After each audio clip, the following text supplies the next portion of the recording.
hébraïque. Alors ce Dieu vit que cela était bon, vous l'avez en hébreu ailleurs. Regardez par exemple au verset 10, Dieu vit que cela était bon. En fait, si vous regardez le premier chapitre de la Genèse, vous avez, ça vient régulièrement. Dieu vit que cela était bon. Regardez au verset 12, Dieu vit que cela était bon. En fait, on l'a à peu près partout. Chaque jour de la création, eh bien, on va avoir voilà, la mention que cela était bon.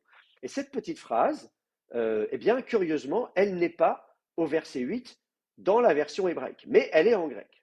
Donc, si vous regardez l'axe chronologique, hein, on voit, vous avez un manuscrit du IVe siècle, donc une tradition du IVe ou 5e siècle après Jésus-Christ, qui nous dit qu'à cet endroit-là, il y a la mention que Dieu vit que cela était bon, et ça n'est pas dans le codex de Saint-Pétersbourg qui date de 1000 ans après Jésus-Christ. Donc on se dit, est-ce que c'est entre les deux, à un moment donné?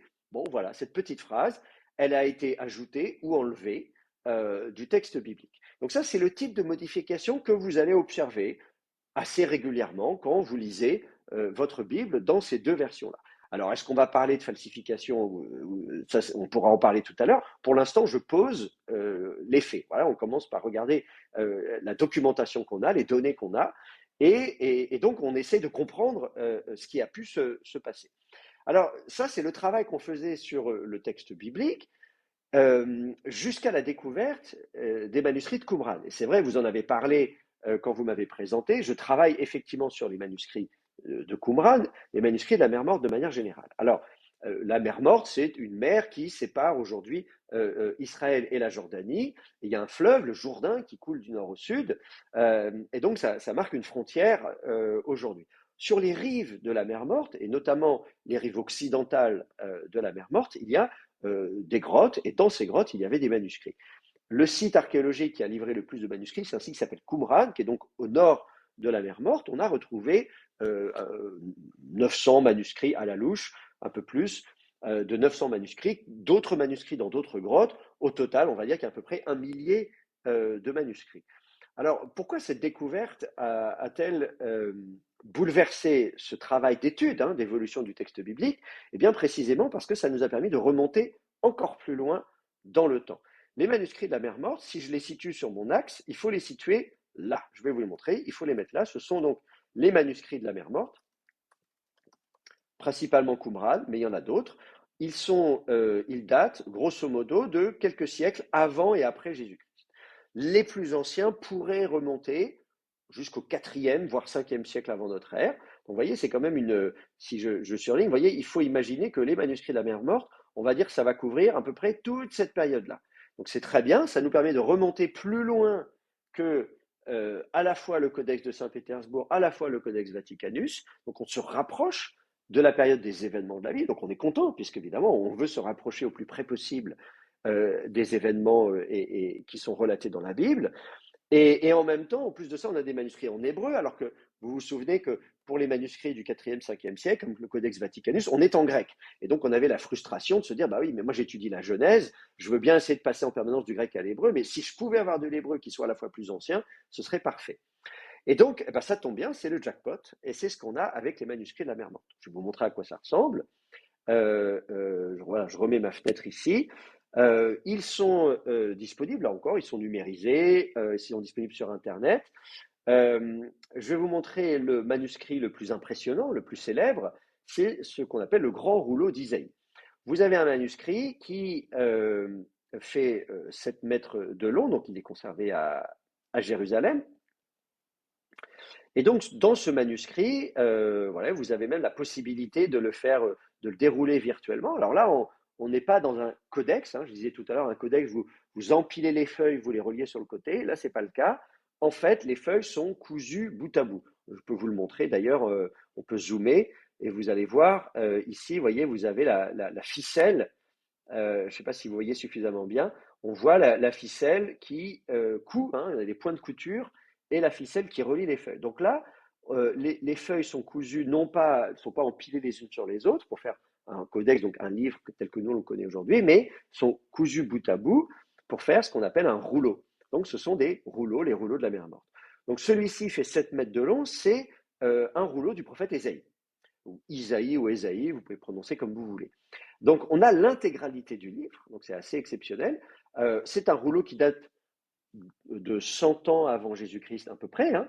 Il a été donc copié une centaine d'années avant Jésus-Christ. Donc, il faut vous dire que ça ressemble à peu de choses près au rouleau que, vous savez, dans l'Évangile, on nous raconte que Jésus va à la synagogue, il prend le rouleau d'Isaïe, il l'ouvre et il lit, et puis il va dire effectivement, voyez, cette parole s'accomplit aujourd'hui. Donc, ça devait ressembler un peu à ça. Bon, là, il est évidemment un peu endommagé. Vous voyez, évidemment, en bas, il a quand même plus de 2000 ans, ce rouleau. Donc, c'est quand même exceptionnel de se dire, bon, en bas des colonnes, tout ça, c'est un petit peu, voilà, c'est un petit peu endommagé, il est déchiré, il y a des trous. Mais sinon, globalement, le texte est là. Le texte est complet. Et donc, alors, on n'a pas toute la Bible, hein. Là, on a un livre de la Bible, mais il faut s'imaginer que des rouleaux comme ça, il y en avait des centaines. Alors malheureusement, la plupart sont en très mauvais état.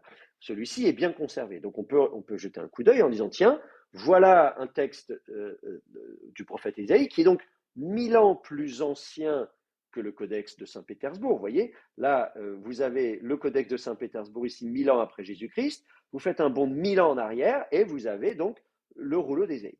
Et donc la question, c'est est-ce que le texte a évolué? Est-ce qu'il y a des différences entre le rouleau d'Ésaïe ici et le texte du codex de Léningrad de l'autre? La réponse est oui, il y a des différences, absolument. Et d'ailleurs, elles sont parfois visibles sur le rouleau lui-même, puisque le rouleau lui-même a fait l'objet d'un travail éditorial. Je vais vous montrer un ou deux exemples. Un petit exemple au début, c'est déjà la colonne 3. Ça se lit de droite à gauche. C'est la colonne 3 ici. Et donc, vous voyez le texte, on peut zoomer, on peut le voir assez bien. Et là, on voit dans le texte hébreu que il est écrit ici, on parle du Seigneur, et on utilise le terme en hébreu, le terme Adonai.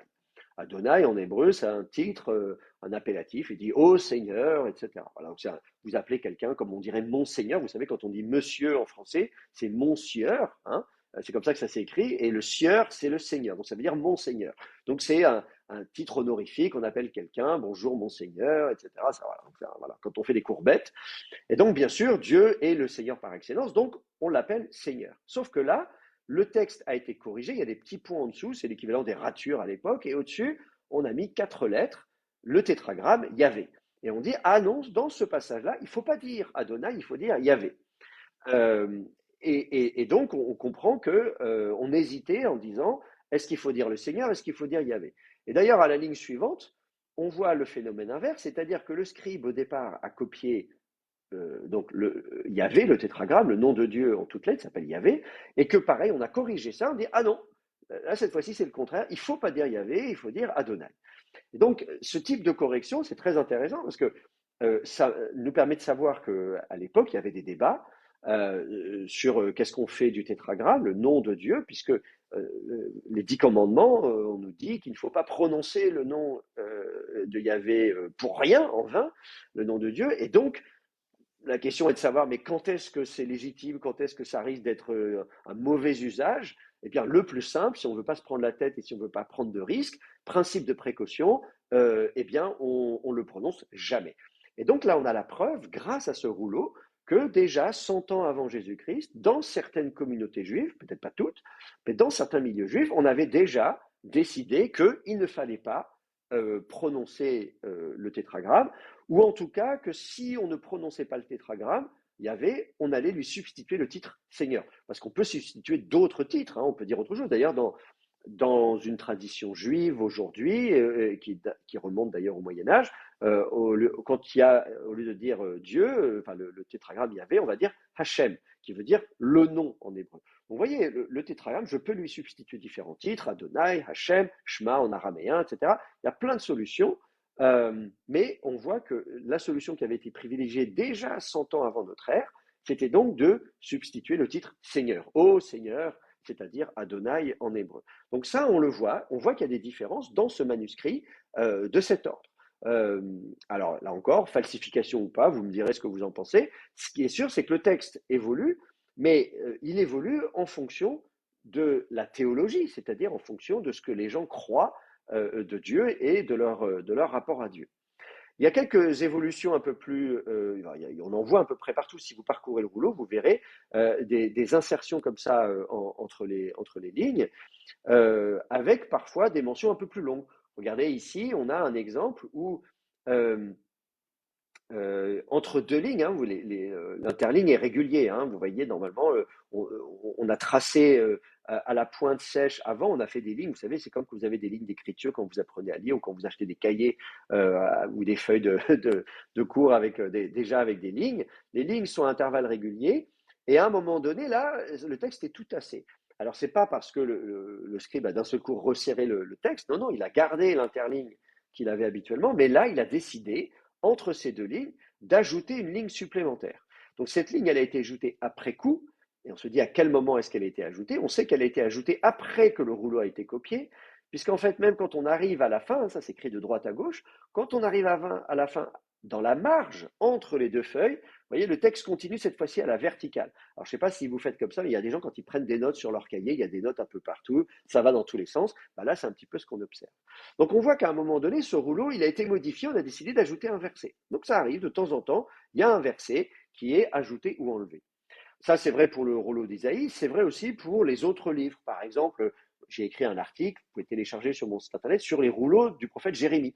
On a 5 rouleaux du prophète Jérémie parmi les manuscrits de la mer morte. Et donc, on voit une évolution dans le texte. On voit par exemple que les oracles contre les nations, c'est-à-dire ces passages où on va annoncer le châtiment divin sur Babylone, sur l'Égypte, sur le prince de Tyr, sur Moab, etc. Donc tous les ennemis, hein, le peuple d'Israël est environné de nations ennemies, donc on annonce que Dieu va punir ces nations. Eh bien, ces passages comme ça étaient dans les versions les plus anciennes, dans les manuscrits les plus anciens, qui datent d'environ 200 ans avant notre ère, à différents endroits au milieu du livre du prophète Jérémie, et qu'à un moment donné, ils ont été regroupés pour mettre à la fin du livre de Jérémie. Donc là, on voit qu'il y a un choix éditorial de dire, voilà, nous, on trouve que c'est mieux que ces oracles contre les nations soient regroupés en un seul bloc à la fin du livre de Jérémie. C'est ce que vous avez probablement dans vos Bibles aujourd'hui. Si vous ouvrez votre Bible en français, si vous regardez, par exemple, si on regarde du côté de la version second, si vous regardez Jérémie, vous allez avoir, à partir donc dans les derniers chapitres, vous allez trouver comme ça, voyez, au chapitre 46, voici la parole du Seigneur qui parvient à Jérémie, le prophète, au sujet des nations. On commence avec l'Égypte. Voilà. Et donc, on va annoncer comme ça, prophétiser contre l'Égypte. Et puis, une fois qu'on a parlé de l'Égypte, eh bien, on va parler des Philistins, voilà, par exemple. Chapitre 47, on va parler des Philistins, qui sont donc à Gaza. Alors, vous voyez, la ville de Gaza existait déjà à l'époque, hein, si vous ne le saviez pas, la ville de Gaza, elle existe depuis des milliers d'années. Et donc, voilà, on annonce le châtiment divin sur Gaza. Et puis ensuite, on va parler de Moab au chapitre 48.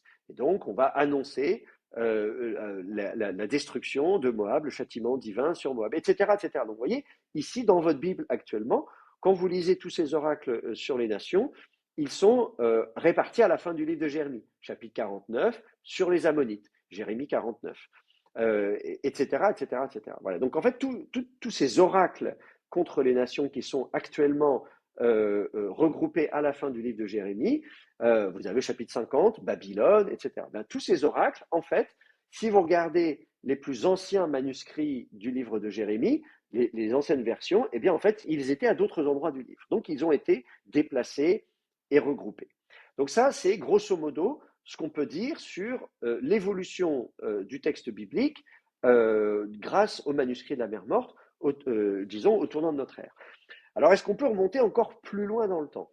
Eh bien non, c'est un peu difficile parce qu'on n'a pas de manuscrits plus anciens. Ben, il y en avait certainement, mais malheureusement, ils n'ont pas été conservés. La difficulté, évidemment, c'est que comment dire, les supports sur lesquels étaient copiés les manuscrits bibliques étaient des supports de papyrus ou de parchemin. Le papyrus, c'est un végétal, hein, ça pousse, c'est des roseaux, si vous voulez, les tiges de roseaux.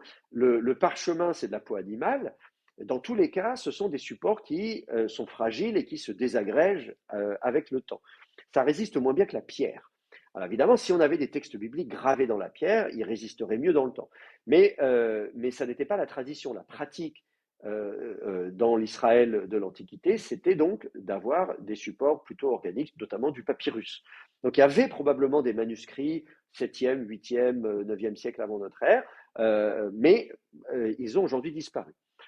On sait néanmoins qu'un certain nombre de personnages, même si on n'a pas de manuscrits de leur époque, ont pu exister.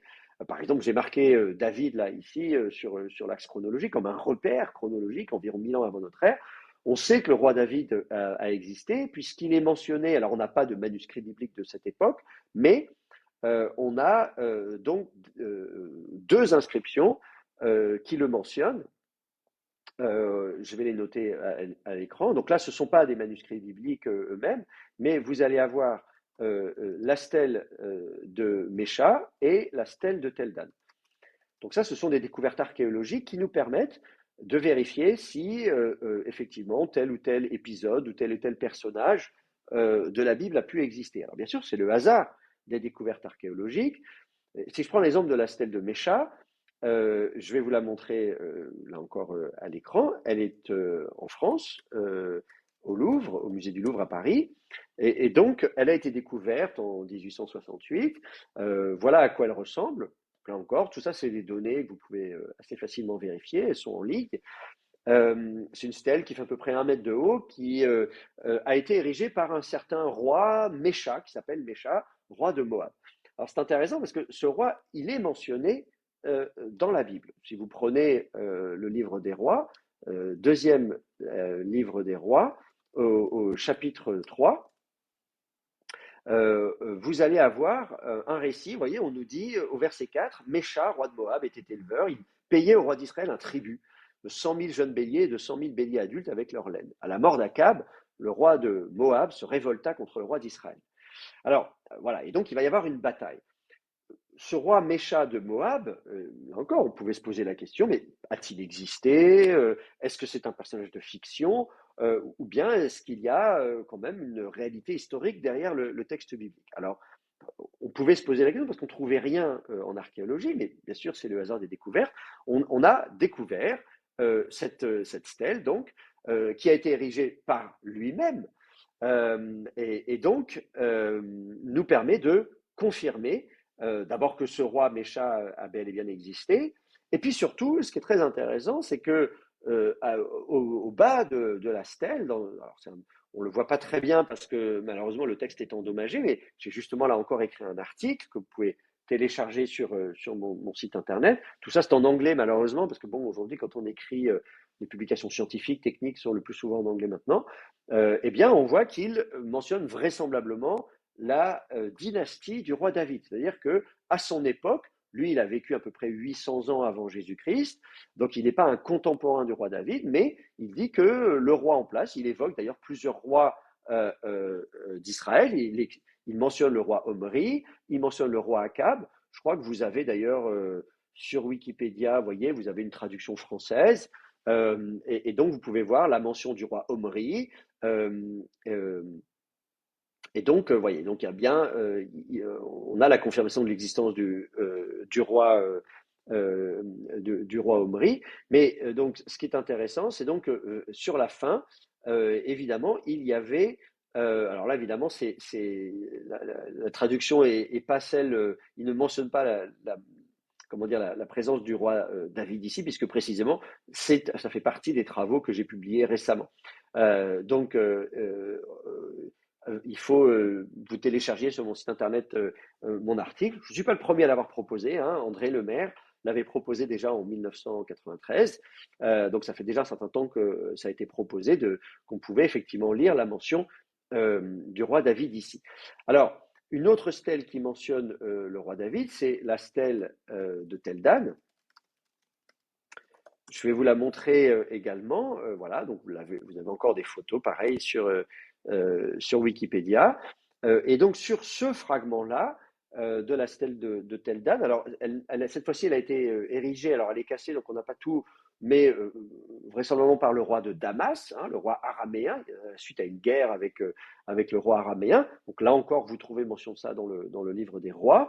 Eh bien, il est là aussi fait mention ici de la dynastie du roi David. Donc ça veut dire que ces rois qui sont des ennemis d'Israël, donc pas des gens qui ont un intérêt particulier à, comment dire, défendre l'historicité du roi David ou je ne sais quoi, ils s'en fichent royalement, mais simplement, eux, ils savent, le roi d'Aram, donc au nord d'Israël, le roi de Moab à l'est, donc ce qui correspond aujourd'hui à la Syrie et à la Jordanie, hein, si vous les situez sur une carte, eh bien que ces deux rois-là savent que le roi qui est en place sur le trône à Jérusalem est un descendant du roi David. Donc, à défaut d'avoir des manuscrits bibliques aussi anciens que ça, on en trouvera peut-être, mais pour l'instant on n'en a pas, on a en tout cas un certain nombre d'inscriptions érigées notamment par les autres royaumes et qui nous permettent d'en savoir un peu plus sur sur l'époque de la Bible, la culture et les rois qui ont pu être en place à l'époque d'Israël. Donc là, voilà, ça vous permet d'avoir un repère. J'ai été un peu rapide, mais parce que voilà, on n'a pas beaucoup de temps ce soir et je voudrais aussi laisser le temps pour des questions, qu'on est quand même, là, ça nous laisse encore une demi-heure pour répondre à des questions plus précises, mais ça vous permet en tout cas d'avoir un cadre chronologique qui vous permet de savoir à quelle époque on a des manuscrits bibliques, que nous disent ces manuscrits bibliques et quel type de différence on observe. Alors là, vous avez un petit peu l'idée. La question ensuite, évidemment, ça va être de dire est-ce qu'on peut parler de falsification, est-ce qu'on peut parler de fiabilité. Pour répondre courtement, et ensuite on aura une demi-heure de questions, je dirais que parler de falsification du texte, pour moi, je trouve que c'est une connotation très péjorative. Falsification, c'est quelqu'un qui est malveillant, quelqu'un qui veut tordre, quelqu'un qui veut. C'est pas exactement ce qu'on observe. On observe une évolution du texte biblique, mais qui, en tout cas, ce que moi j'ai observé, c'est que c'est plutôt des gens qui cherchent à améliorer le texte, pas le falsifier, mais à améliorer le texte biblique. Vous voyez, ce regroupement des oracles chez Jérémie, ce remplacement dans Isaïe, etc., c'est souvent de dire, on se dit, mais comment est-ce que le texte pourrait être le plus efficace? Je ne sais pas, peut-être vous, par exemple, si vous avez l'occasion d'écrire un texte, moi j'écris des articles, j'écris des livres, je les relis, je les fais relire par d'autres personnes, je vais les dire, est-ce que ça te paraît bien écrit, percutant, etc., etc. Je vois que parmi vous, il y a des pasteurs, des prédicateurs, peut-être justement, si vous préparez une prédication, vous allez réfléchir peut-être à la façon dont vous allez avoir un impact sur vos auditeurs en disant si je dis ça, est-ce que ça va être efficace? Est-ce que les gens vont me comprendre? Si j'emploie des mots que les gens ne comprennent pas, bah, ce sera un coup d'épée dans l'eau. Donc, on essaye toujours de communiquer le plus efficacement possible. Et bien, d'une certaine manière, c'est ce qu'ont voulu les scribes qui se sont relayés pendant des siècles et des siècles pour faire vivre le texte biblique et le parfaire, le parachever. Et ça prend des siècles et des siècles.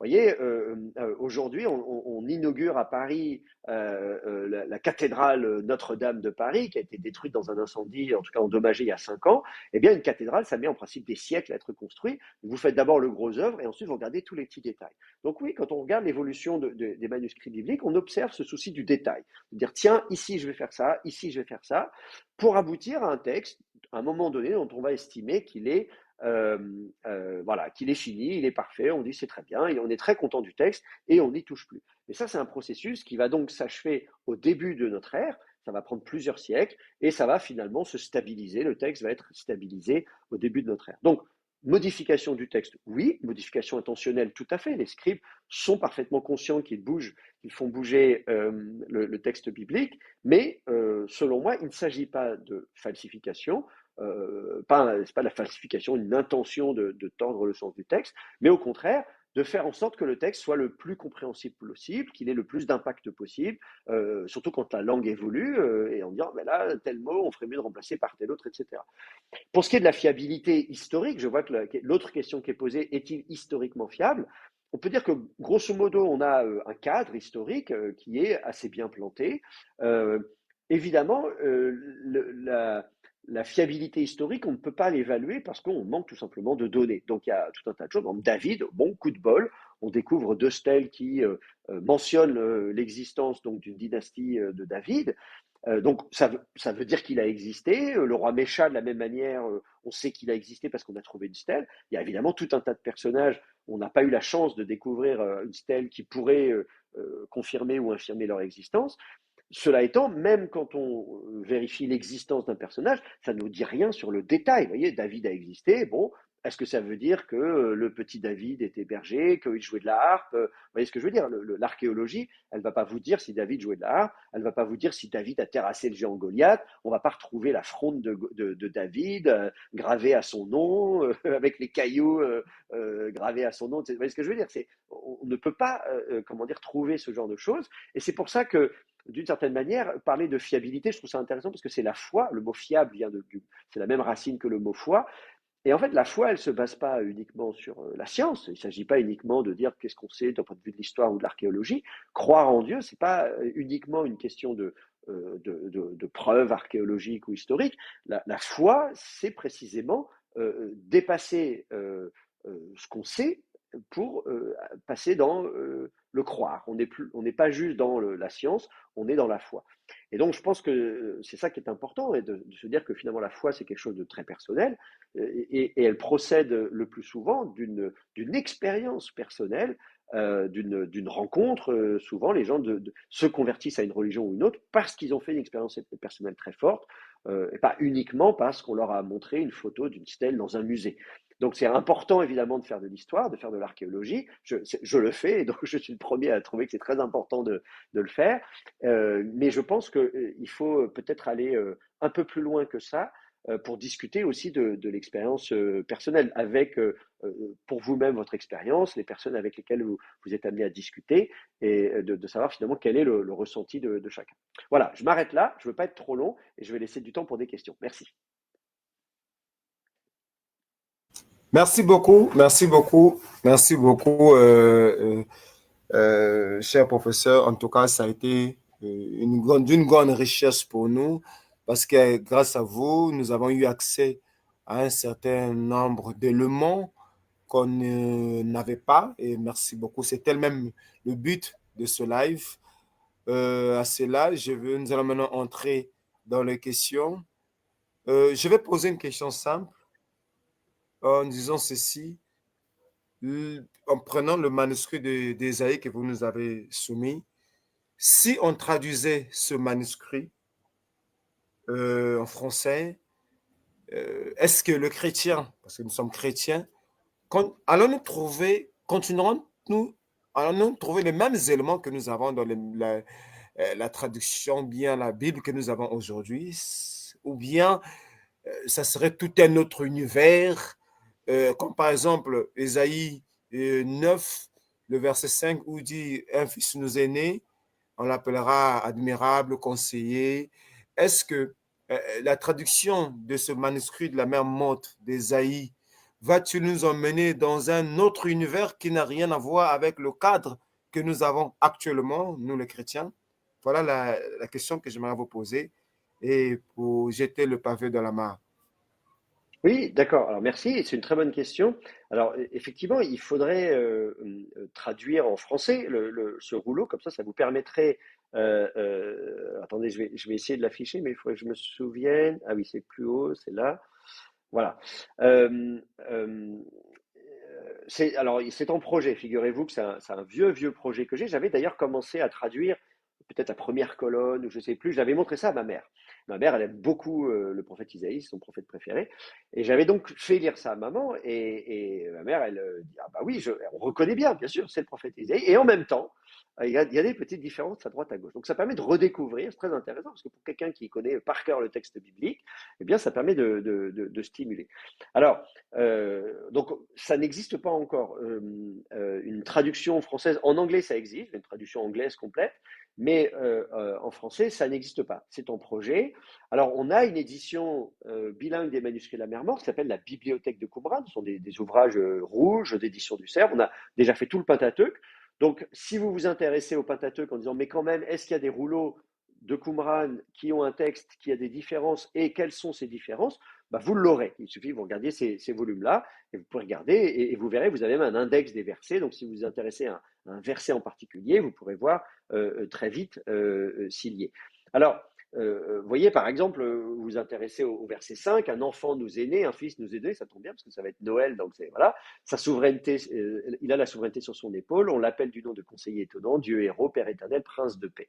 Alors on se dit, voilà, donc ça c'est le texte hébreu classique qu'on connaît, et on se dit, est-ce qu'il y a des différences entre ce texte-là que je mets au milieu, là, qui est le texte hébreu du Codex de Léningrad, qui date de 1000 ans après Jésus-Christ, pardon, et quand on fait un bond de 1000 ans en arrière, on se dit, tiens, est-ce qu'il y a des différences? Alors, je le fais devant vous, moi je ne vais pas regarder, mais c'est très intéressant. On voit qui Yeled, Yulad Lanou, Ben, alors pour l'instant il n'y a pas de problème, Ben Nitan Lanou, donc voilà, donc on nous dit car un fils est né pour nous, un fils est donné pour nous, et on nous dit Vatri, quelque chose comme ça, et alors, et on a alors ici, on a peut-être une différence. Non, Hamishora, non, c'est la même chose. La souveraineté, Al-Shirmo, donc sur son épaule, littéralement. Et on dit, là en hébreu, je vois dans le texte massorétique, dans le texte pardon, du Codex de Léningrad, Vaïkra, a été appelé, son nom, donc son nom a été appelé. Il y a une petite différence de conjugaison. Là, on nous dit, et son nom sera appelé. Vous voyez, donc il y a une différence on dit, son nom a été appelé Pélé Yoetz, donc, comment dire, ce qui est traduit en hébreu conseiller étonnant, hein, n'est-ce pas? Merveille de conseiller, quelque chose comme ça. Pélé Yoetz, on a la même chose, mais donc la seule différence, vous voyez, c'est que, vous voyez, d'ailleurs, la traduction de second traduit au présent, on l'appelle du nom de conseiller étonnant. En fait, la question, c'est là, on aurait plutôt ici du passé, Vaïkra, on appela son nom, et là, et on appellera. Vous voyez, on va changer de conjugaison. Et puis ensuite, El Gibor, donc Dieu guerrier, littéralement, le Gibor, c'est le vaillant, le guerrier, etc. Et ensuite, on nous dit Aviad, donc là, c'est Père éternel. Dans le Codex de Léningrad, c'est un seul mot, il s'appelle Aviad, c'est son prénom. Bonjour, je m'appelle Aviad.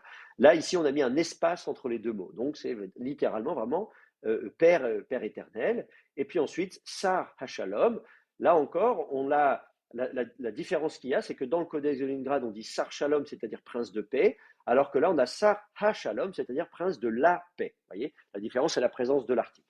Donc oui, il y a des différences dans ce verset. Si vous vous intéressez à ce verset en particulier, en 1000 ans, voilà, il y a 1000 ans d'écart entre le grand rouleau d'Ésaïe à Qumran et le texte donc de massorétique, de Codex Saint-Pétersbourg. Les différences, donc si je résume, c'est une conjugaison au passé ou au futur, c'est on appellera son nom conseiller étonnant ou on a appelé son nom. Et la deuxième différence, c'est de dire est-ce qu'il est prince de paix ou prince de la paix. Voilà. Donc ça, c'est typiquement le genre de différence que vous observez régulièrement dans le texte. Voyez donc c'est pour ça que je dis, quand on parle de falsification, je n'imagine pas en quoi ce type de petites différences, prince de paix, prince de la paix, etc., en quoi ça relèverait de la falsification dans la mesure où on n'est pas du tout en train de changer le sens. Le sens est bien le même, les titres sont les mêmes, il y a bien effectivement cette prophétie, cette annonce de naissance prophétique, il y en a 3 chez le prophète Isaïe, chapitre 7, chapitre 8, chapitre 9. Donc tout ça, vous allez garder cette structure, vous allez garder ces prophéties. Voilà, donc je ne sais pas si ça répond à votre question, mais voilà, si ça peut vous rassurer, moi je ne suis pas très inquiet. Merci beaucoup. Merci voilà, beaucoup. Pasteur Ménard, si vous pouvez poser votre fameuse question sur Deutéronome. À vous la parole. Pasteur Ménard. Ok. Oui, voilà. On m'entend. Merci beaucoup à notre invité. Voilà, merci. C'était propre. C'est très intellectuel et puis très honnête. Voilà, c'était vraiment très honnête. Et moi, j'ai vraiment aimé. Ça m'a beaucoup fait du bien. Je crois que les frères aussi, nos frères qui suivent, ça leur a fait aussi du bien. Moi, ma question, c'était la question qu'on nous pose souvent. Deutéronome 34, si c'est Moïse qui a écrit, comment se fait-il que Moïse a écrit sa propre mort? Bon, nous, on se débrouille pour répondre. Hein. Donc, on va avoir quand même votre réponse. Et j'ai une toute petite question aussi. À côté de cela, souvent on nous dit, ben, Jésus, c'est un personnage mythique. Et il n'a jamais existé. Prouvez-nous historiquement ou bien que Jésus a existé. Souvent on nous pose ces questions-là aussi. Donc, si vous pouvez me donner un élément, si ça aussi, ça va nous faire du bien. Donc, voici Oui, un peu mes préoccupations. Merci. oui, oui, très volontiers. Alors, Deutéronome 34. Effectivement, le chapitre 34 du Deutéronome, c'est la fin du livre de Deutéronome, c'est même la fin du Pentateuque, des 5 premiers livres de la Torah.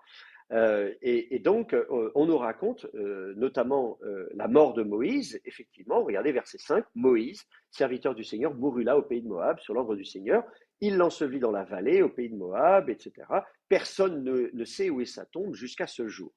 Moïse avait 120 ans lorsqu'il mourut, son œil ne s'était pas affaibli, sa vigueur n'avait pas disparu. Les Israélites pleurèrent Moïse pendant 30 jours dans les plaines arides de Moab, puis ce genre de pleurs et de deuil sur Moïse arrivèrent à leur terme. Josué, fils de Noun, était rempli d'un souffle de sagesse, car Moïse avait posé les mains sur lui. Les Israélites l'écoutèrent, ils firent ce que le Seigneur avait ordonné à Moïse. Il ne s'est plus levé en Israël de prophète, comme Moïse, que le Seigneur reconnaissait face à face, pour tous les signes et les prodiges que le Seigneur l'envoya produire en Égypte contre le Pharaon, contre les gens de sa cour et contre tout son pays, et pour toutes les choses grandes et redoutables que Moïse fit d'une main forte sous les yeux de tout Israël. Alors la question effectivement que vous me posez, c'est-à-dire est-ce que Moïse a écrit ce passage? Effectivement, il y a des raisons d'en douter, puisque on nous raconte qu'il est mort.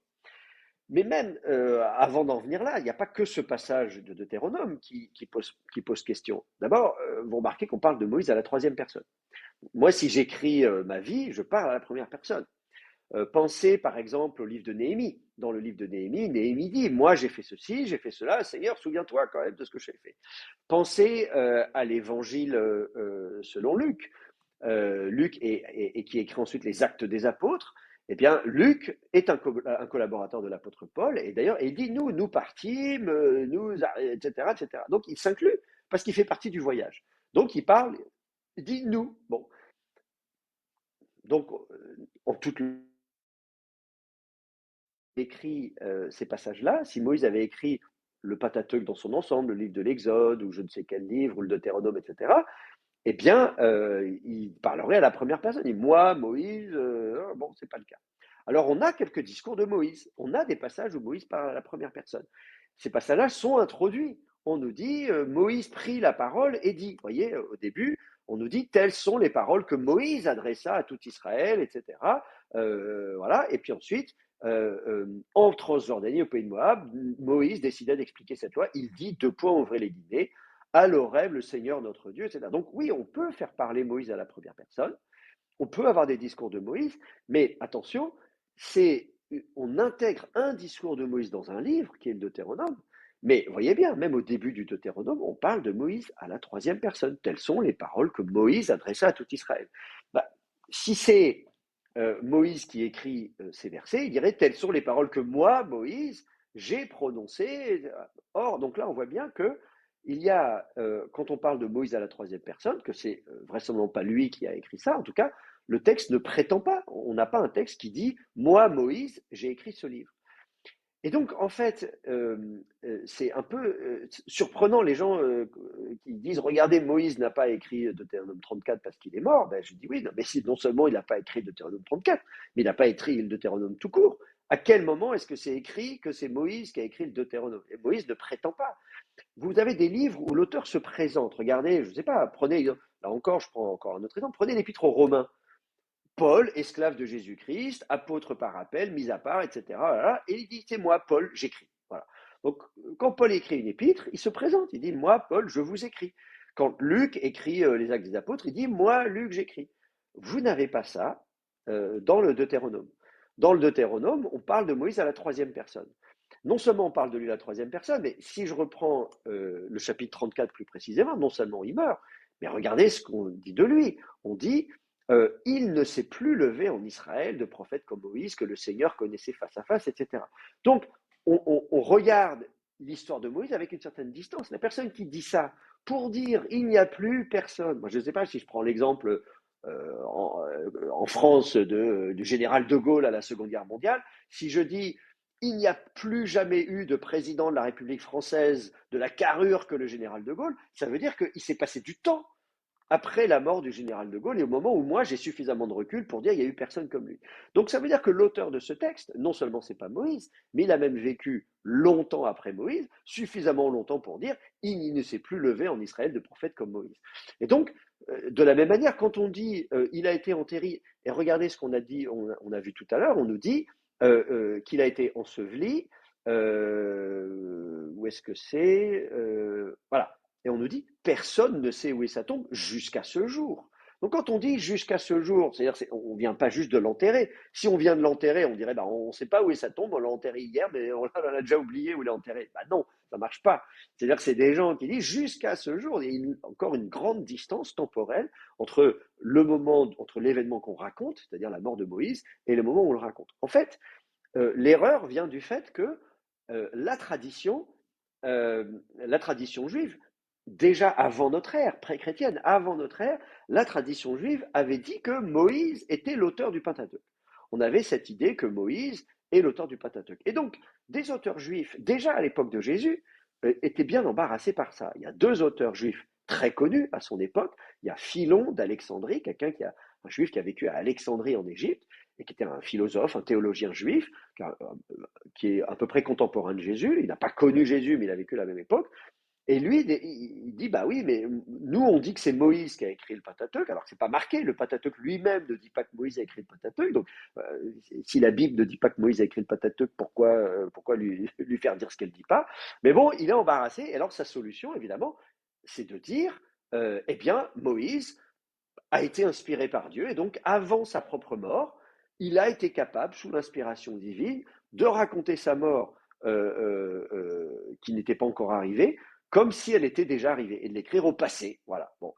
Un autre auteur contemporain de Jésus, qui arrive un peu après, Flavius Joseph, un historien juif, qui a vécu à la fin du 1er siècle de notre ère. Il écrit dans les années 80-90, après Jésus-Christ, donc il n'a pas connu Jésus non plus, il a vécu quelques dizaines d'années après.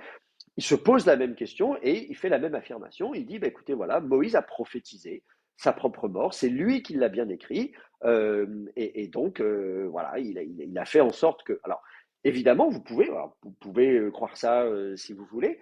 Après tout, pourquoi pas? Enfin, je veux dire, c'est pas gênant en soi, mais sauf que, en ce qui me concerne, je ne vois pas pourquoi on devrait résoudre un problème qui ne se pose pas au départ, si précisément on ne postule pas que Moïse aurait écrit le Pentateuque. Je signale par ailleurs que dans le Pentateuque, on dit aussi de Moïse que c'était l'homme le plus humble de toute la terre. Alors, vous savez, si quelqu'un est humble, en général, il ne dit pas de lui-même qu'il est l'homme le plus humble. Vous voyez, si je dis, moi, Michael Langlois, je suis l'homme le plus humble de toute la terre, vous allez vous dire, il n'est pas très humble, hein, justement, s'il prétend ça. Donc, tout ça, c'est des indices qui nous montrent que, non, il n'y a pas de raison de penser que Moïse aurait écrit le Pentateuque. Donc, à mon avis, c'est un faux problème.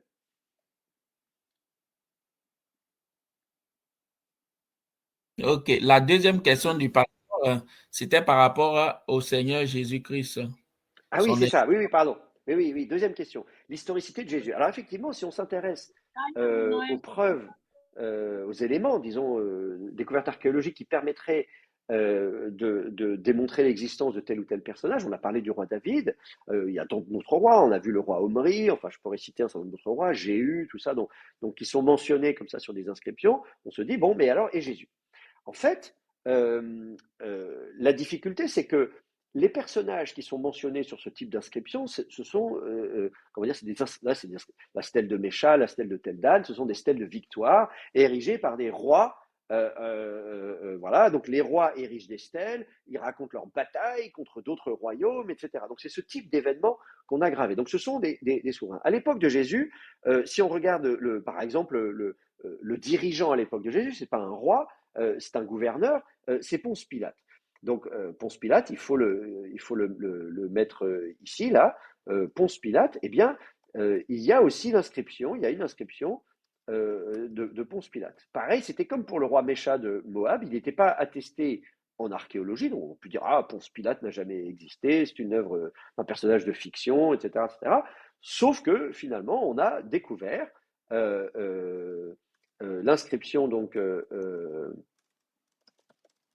de Ponce Pilate lors de fouilles archéologiques à Césarée maritime, donc au bord de la Méditerranée, au nord de Tel Aviv, entre Tel Aviv et Haïfa.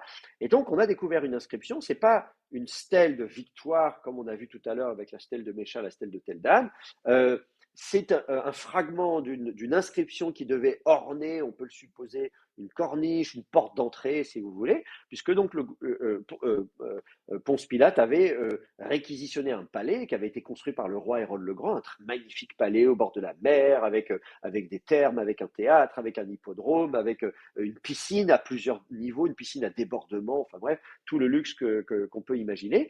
Et donc, en fait, on a découvert cette stèle qui nous dit que, alors elle est un peu cassée, mais donc c'est en latin, c'était la langue des Romains, que l'empereur Tiberium, a nommé Pontius Pilatus, donc Ponce Pilate en latin, il est préfectus Iudae, c'est-à-dire préfet de Judée. Voilà. Donc, cette stèle nous démontre l'existence de Ponce Pilate. Alors, c'est très intéressant parce que finalement, avant la découverte de cette stèle, qui a été découverte il y a quelques dizaines d'années, eh bien, pareil, on aurait pu, les gens qui sont hyper critiques, vous savez, c'est des gens vraiment qui critiquent tout, personne n'a jamais existé tant qu'on n'a pas une preuve de son existence. Voilà. Donc, si on part du principe que personne n'a jamais existé, ben, il ne reste pas grand-chose, évidemment.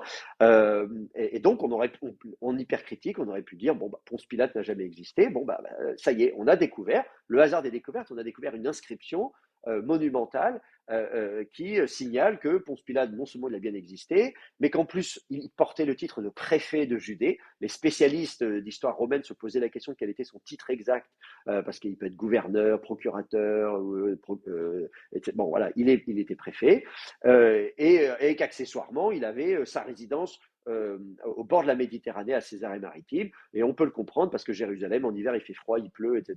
Et lui, les Juifs, ça devait lui casser les pieds. Et il dit non, non, moi, je vais avoir la belle vie, je vais être au bord de la Méditerranée, les pieds dans l'eau. J'irai à Jérusalem quand il y a des problèmes, mais sinon, le reste du temps, je suis là-bas. Je caricature un peu, mais enfin, voilà, c'est quand même très intéressant cette découverte. Mais là encore, pourquoi est-ce qu'on découvre une inscription comme ça? Parce que Ponce Pilate, il a un palais. Vous voyez, il a une résidence du gouverneur, etc. Alors maintenant, si on s'intéresse à Jésus, est-ce que Jésus aurait pu faire une inscription royale, voilà, de dire moi j'ai vaincu le roi de tel truc, ou bien est-ce que Jésus avait un palais avec une inscription monumentale, ici c'est la résidence royale, impériale, monumentale de Jésus de Nazareth, etc. Pas vraiment, puisque l'Évangile nous dit que Jésus, lui, il est à moitié SDF, comme on dit, puisqu'il voilà, il dit les renards ont des tanières, etc. Le Fils de l'homme n'a pas opposé sa tête. On a l'impression que Jésus se balade de village en village, qu'il loge, vous savez, il va dans les Airbnb, là, dans les hôtels, tout ça, où il est hébergé chez l'habitant, des gens. Vous voyez ce que je veux dire? Il n'a pas de. Donc, on n'imagine pas pouvoir découvrir une stèle monumentale. Oui, Hérode, je veux bien, Ponce Pilate, je veux bien, mais Jésus, non. Si quelqu'un me montre aujourd'hui même une stèle, regardez, une belle stèle qui mentionne Jésus, machin, je veux dire, mais c'est une fausse, c'est un fake, c'est une contrefaçon, parce que justement, Jésus n'avait pas de palais, il n'était pas roi, il n'était pas, voilà, il n'avait pas donc pour ça, il aurait fallu, je sais pas, que les Romains aient un registre de tous ceux qui crucifient. Hein. Tous les jours, on a des crucifiés. Or, on voit bien, Jésus, il n'est pas tout seul à être crucifié. Il y en a d'autres qui sont crucifiés avec lui. Et ça devait être, et avec les Romains, ils devaient faire ça à la chaîne. Et donc, malheureusement, voilà, on n'a pas alors, vous allez me dire, oui, mais quand même, il y a le tombeau. Les gens, ils avaient des tombeaux de famille. Et c'est vrai, dans les tombeaux, on a parfois des inscriptions qui mentionne, voilà. Donc, les gens étaient placés ensuite dans des boîtes qu'on appelait des ossuaires. Donc, on dit, il faudrait trouver l'ossuaire de Jésus. Mais sauf que précisément dans l'Évangile, on nous explique que Jésus, il n'est pas resté mort très longtemps et que donc ses ossements, ils n'ont pas été conservés dans un ossuaire, puisqu'on nous dit qu'il est ressuscité d'entre les morts. Et ceux qui, évidemment, ne croient pas en la résurrection disent qu'on a volé son corps. Déjà dans l'Évangile, hein, si vous lisez l'Évangile, il y a déjà une polémique. Son corps a disparu. Et c'est là que je vous dis que, là, bien, on arrive aux limites de ce que la science historique et archéologique peut faire, c'est-à-dire, d'ailleurs, on peut dresser le portrait, comment dire, le cadre historique. Qu'est-ce qui se passe en Judée à l'époque? Quel est le pouvoir des Romains? On peut parler de Ponce Pilate, on peut parler de Excusez-moi, docteur. tout ça, on peut S'il vous en parler. plaît. Oui. Sans vouloir vous interrompre, maintenant, comment vous côtoyez les Juifs, qu'est-ce qu'ils pensent de Jésus? Est-ce que les Juifs disent que Jésus a existé? Est-ce que les Comme vous les Juifs disent que côtoyez, Jésus a existé? voilà. Alors déjà, c'est pas moi qu'il faut poser la question, parce que je ne suis pas juif, donc je pense qu'il y a certainement des opinions différentes. Voilà, je veux dire, je suis pas sûr que les Juifs soient tous astreints à la même. Alors, dans la tradition juive, cela dit, on ne conteste pas. Dans la tradition juive, ce que je connais, c'est-à-dire dans l'Antiquité et au Moyen Âge, dans les écrits du judaïsme rabbinique, le judaïsme qu'on connaît aujourd'hui, on ne nie pas l'existence de Jésus. Il y a un ouvrage qui s'appelle les Toldot Yeshu, donc qui remonte au moins au Moyen Âge, peut-être un peu plus ancien, qui raconte la vie de Jésus du point de vue de ses opposants juifs, c'est-à-dire ceux qui ne croient pas qu'il est le Messie. Et donc, ils ne Ah, disent pas d'accord. Jésus n'a pas existé, mais on va nier évidemment le fait que c'est lui le Messie. Donc voilà, Voilà, d'accord. la question Merci beaucoup. est rarement posée de son existence. La question est rarement posée de savoir s'il a existé ou non. Mais la question, c'est de savoir est-ce que c'était lui le Messie ou pas. Il y en a eu d'autres à l'époque, d'autres candidats Messie à l'époque de Jésus. Il y a d'autres candidats Messie aujourd'hui dans le judaïsme. Vous voyez, dans Menachem Schneerson, donc était le 7e rabbi de Lubavitch, est considéré. Il est mort en 94. C'est très très, très récent. Je vous parle de choses qui datent là du XXe siècle, de 1980.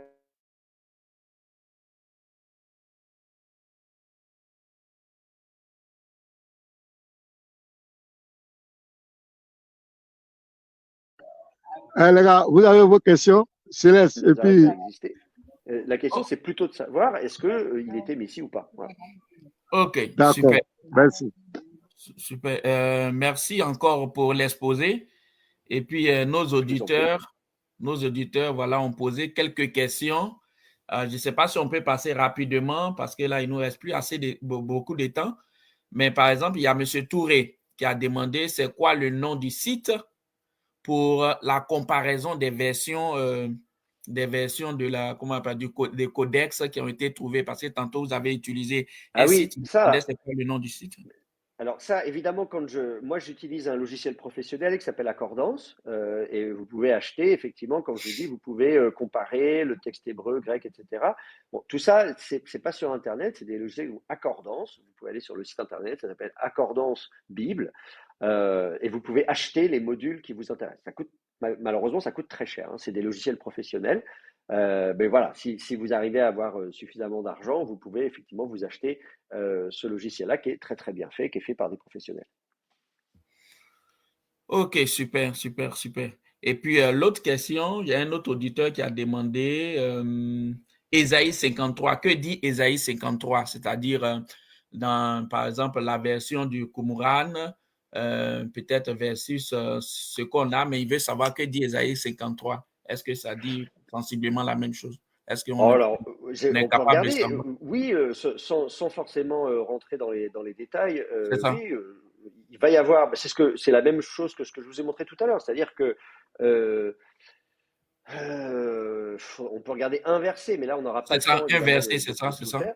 Mhm. Mais par exemple, verset premier, donc vous avez donc en français, si je lis, qui a cru ce qui nous était annoncé, le bras du Seigneur, pour qui s'est-il dévoilé? Donc ça, c'est le premier verset. Et donc vous l'avez ici au milieu dans l'hébreu, donc qui est l'hébreu du codex de Léningrad. Si je regarde rapidement le grand rouleau d'Isaïe, mi et min, alors est-ce qu'on a une différence là? Limshuatenu, non, c'est pareil. Donc, qui a cru donc, à ce qui nous était annoncé? Uzroa Adonai et le bras de Yahvé. Elmi, alors il y a une petite différence de préposition. Vous voyez, ici, on nous dit Almi, sur qui?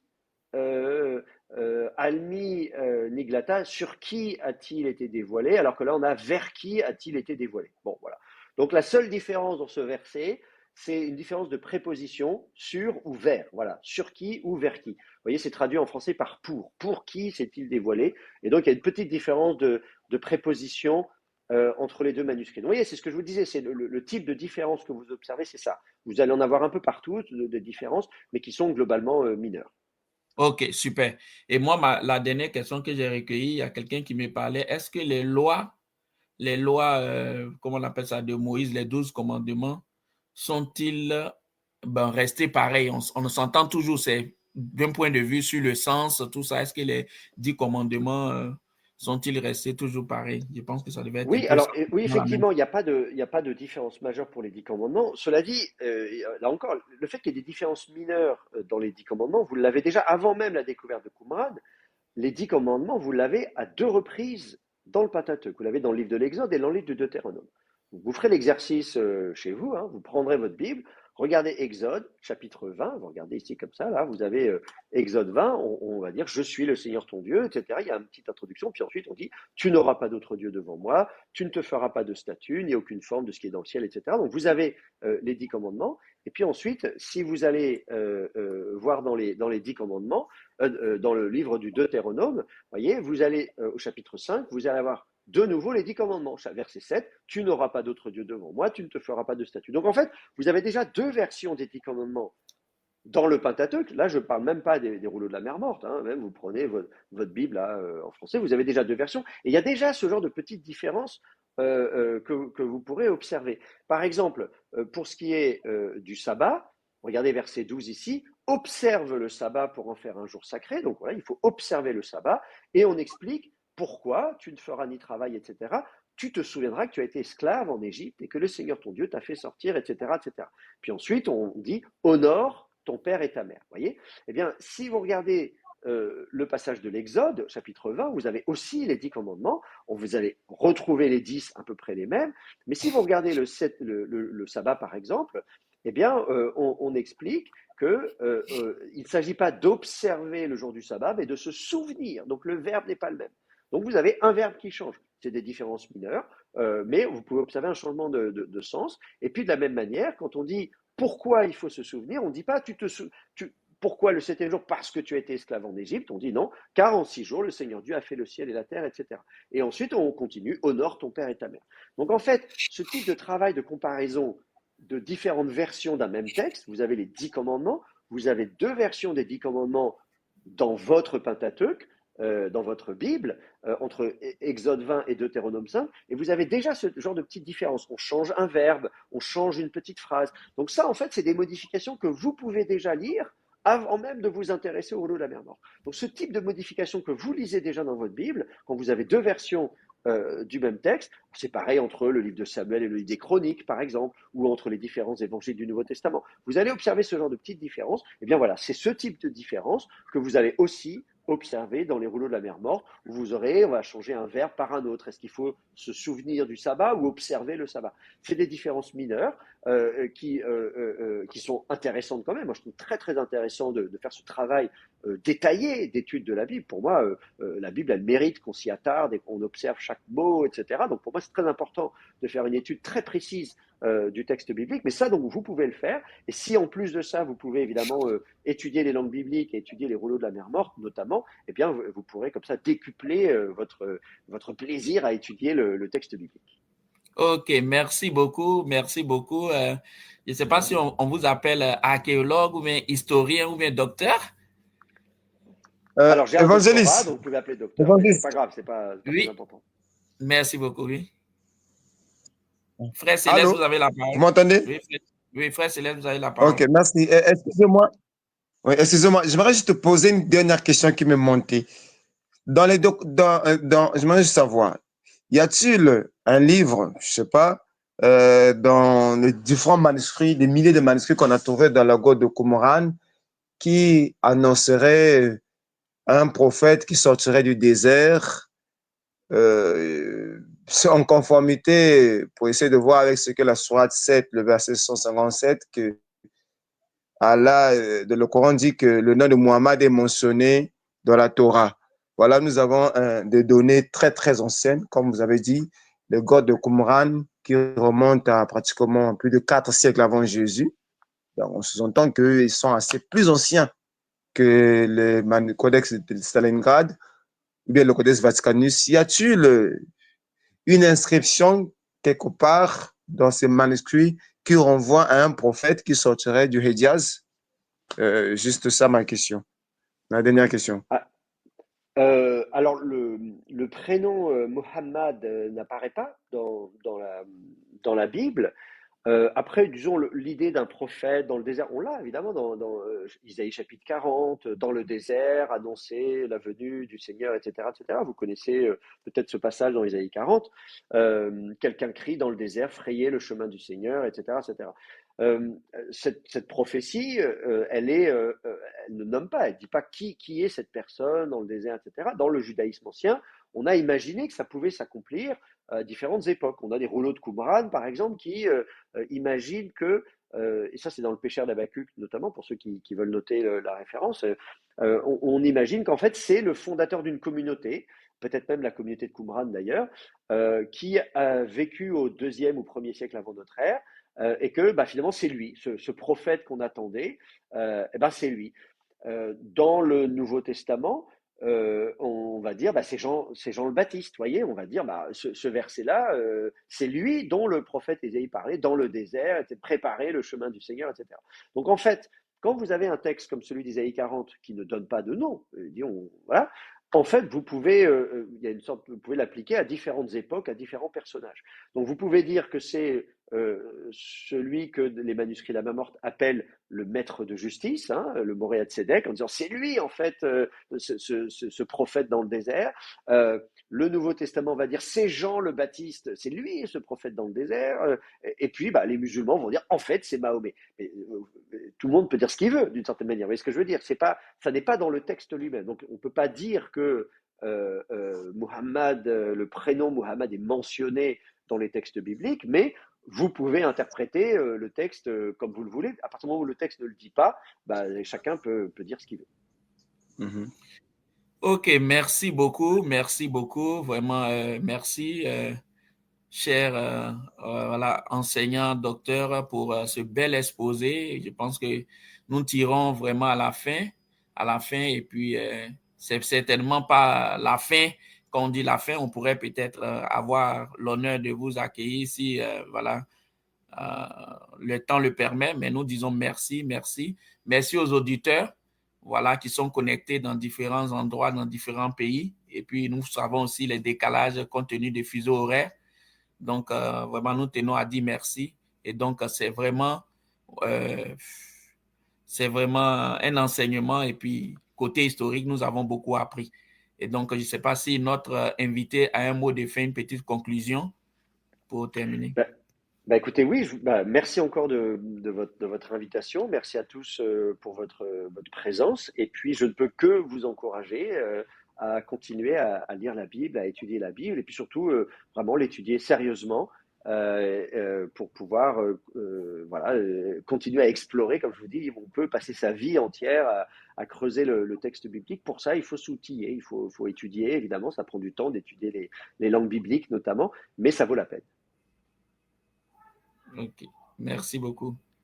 Merci à tout le monde, et puis, chers fidèles auditeurs, restez connectés chaque jour sur la page des apologètes. Vous pouvez les partager. Comme vous avez remarqué, ça a été un exposé scientifique, pas passionné, et la vérité a été dite sans faux fuyant, sans filtre, et pour cela, nous disons merci à notre invité. Shalom, shalom, et soyez bénis. Bye bye. Au revoir.